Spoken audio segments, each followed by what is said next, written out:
we should feel like our safe space is being threatened. I come from a space of inclusion, and the narrative that I think that is problematic is to suggest that, number one, that transgender athletes are the biggest problem in women's sports. There's a faction of people in our country that are making this a massive issue. We need to protect trans kids.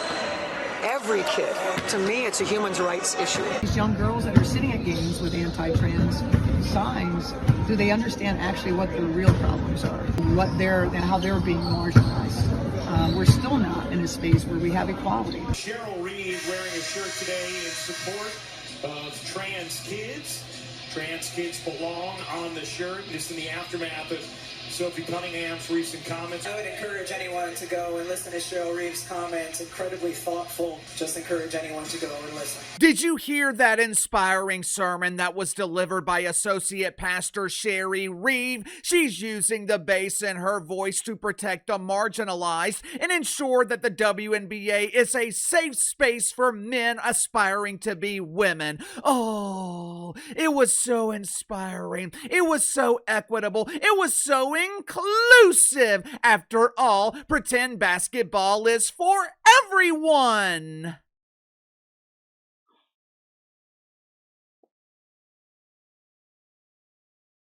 Just when I thought ESPN was no longer proud to be known as the worldwide leader in woke, just when I thought ESPN was working with real doctors after they fired the staff at Woke Memorial Hospital, just when I thought they were working with real medical professionals to eradicate the woke fungus, just when I thought there were positive signs of improvement at this network, we get another disastrous, embarrassing edition yesterday of Women's Sports Sunday.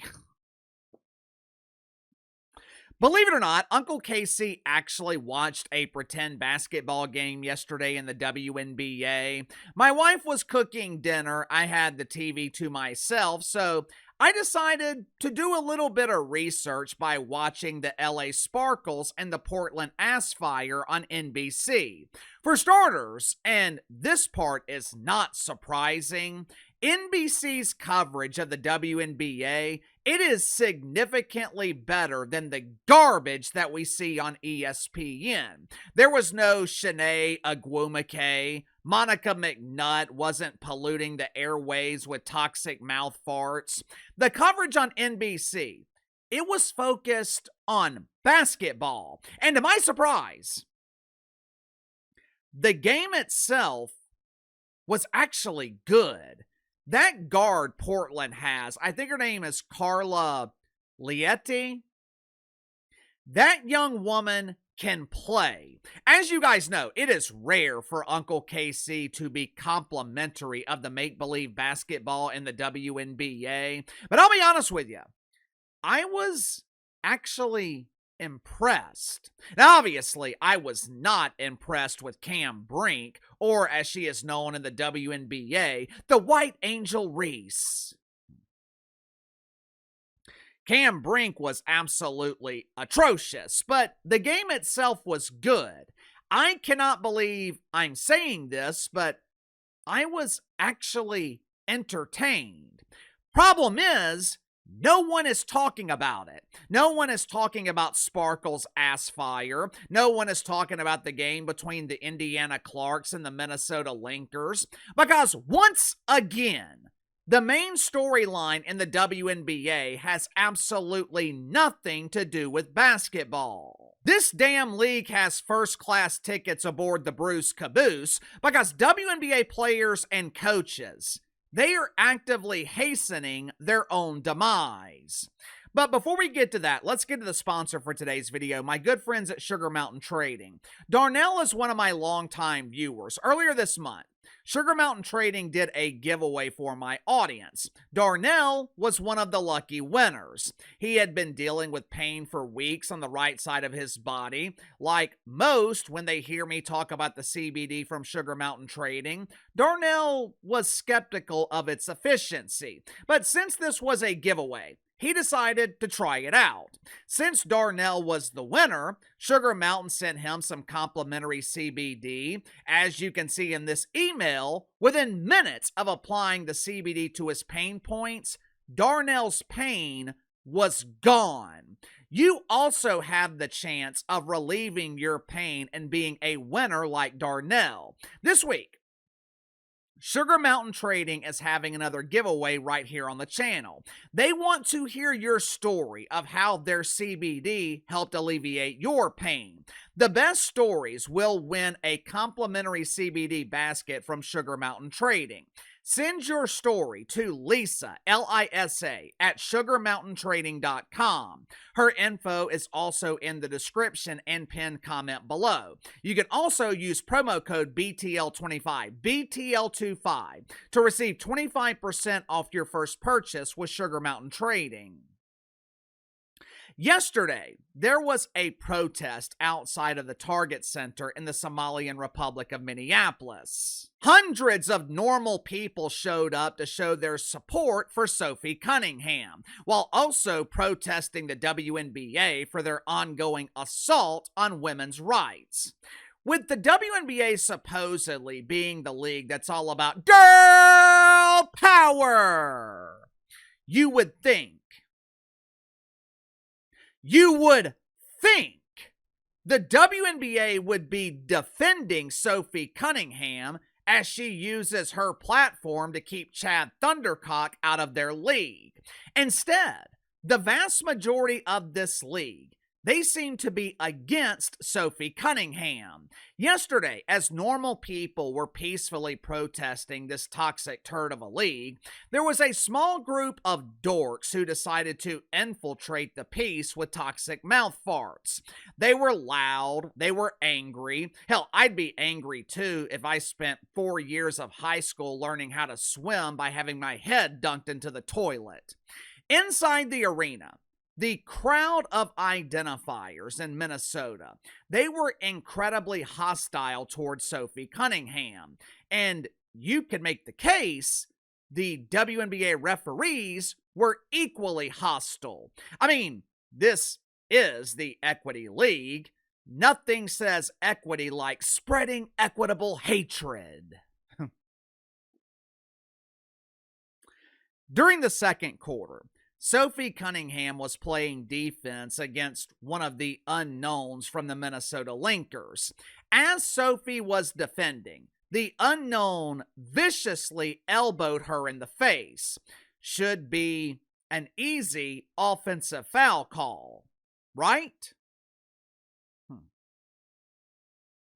According to WNBA officials, this was a vicious foul on Sophie Cunningham. She has been charged and found guilty of imposing on the safe space of the marginalized. I'll show you the protest outside of the arena, followed by what happened during the actual game. Watch it for yourself.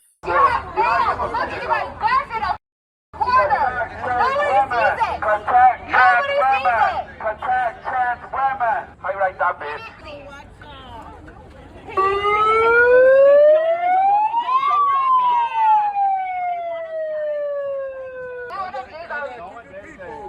That's them.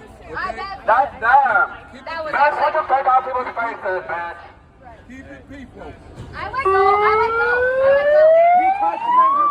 It's a defensive foul. No hostile act occurred. Oh, you didn't realize they called that on Sophie Cunningham? No, okay, I think it should be an offensive foul. I don't think it should be a defensive foul. Why are these normal people invading our Somalian Republic? This is our safe space. We must preserve the solitude of our safe space by protecting our women. Protect trans women! Protect trans women!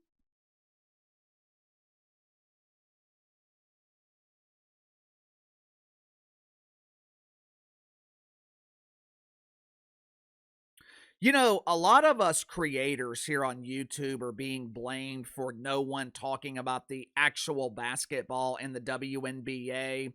Meanwhile, Cheryl Reeve, the head coach of the Minnesota Lynx, instead of dressing like a professional yesterday, instead of dressing like a head coach, Cheryl is wearing a shirt claiming trans belong here. We welcome everyone in the League of Inclusion. What are we supposed to talk about when a head coach is wearing a shirt like that? Are we supposed to ignore it? Are we supposed to mimic ESPN and pretend like Cheryl is a visionary? Ooh, Cheryl is so smart. She's discovered the winning formula in the WNBA. Put men aspiring to be women on your team and you'll win every game. You'll be undefeated.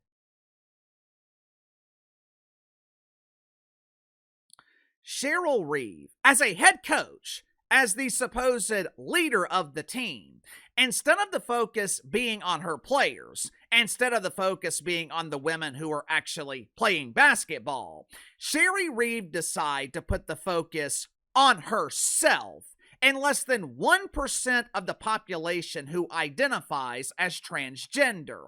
And the thing is, Cheryl Reeve has players on her team that could be stars, but no one is paying attention to them because Cheryl is focused on putting all the attention, the spotlight, on herself.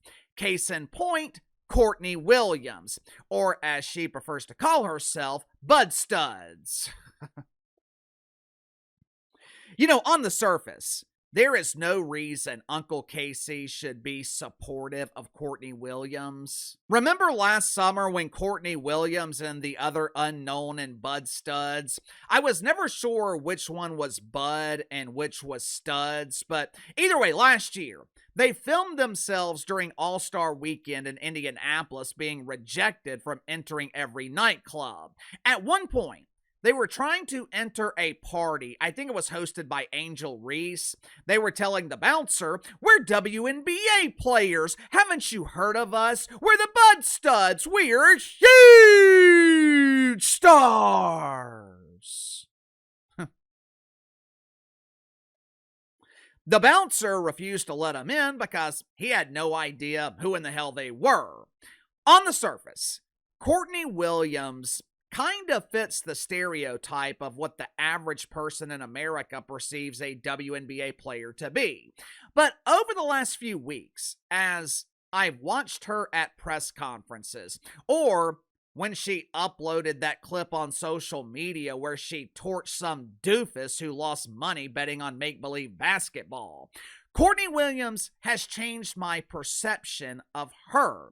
Instead of Courtney Williams acting like the ultimate victim like other WNBA players do, instead of her acting like a victim when some dude cusses her out because he lost a bet, she turns it around and she finds a way to make it entertaining. Then yesterday, she spoke highly of Caitlin Clark as the media seemed to be trying to make something of nothing between the two. Watch it for yourself. That's my girl, though. Hey, Kate Mitch, my girl, too. Man, just great players, man. It don't be like no negative trash talk. It's all just fun and games, but that's my girl, man. She asked me why I ain't wear her shoes. I'm like, come on, bro. I can't wear your shoes against you. Now, would I want Courtney Williams and her ridiculous blue hair and her ongoing struggles with proper use of the English language? Would I want her representing my brand? Probably not. But as an entertainer, as someone who's entertaining to watch, I've actually grown to like Courtney Williams. She has something that you can't teach. She has something that most WNBA players do not have. Courtney Williams has charisma. Unfortunately, she continues to be overlooked because her doofus head coach is advocating for transgender athletes while taking the spotlight away from her players to put it on herself. As I'm watching that game last night between the LA Sparkles and Portland Aspire, for the first time, the thought actually crossed my mind that the WNBA might have a chance to make it with their on-court product. Now, don't get me wrong. There is still a lot of unwatchable bad basketball in this league. There's also bad basketball in the NBA. You can overcome a substandard product if you focus on the right stars. The problem in the WNBA, they continue to put their support. They continue to put their focus in all the wrong places. Sound off in the comments below. I'll see you guys later.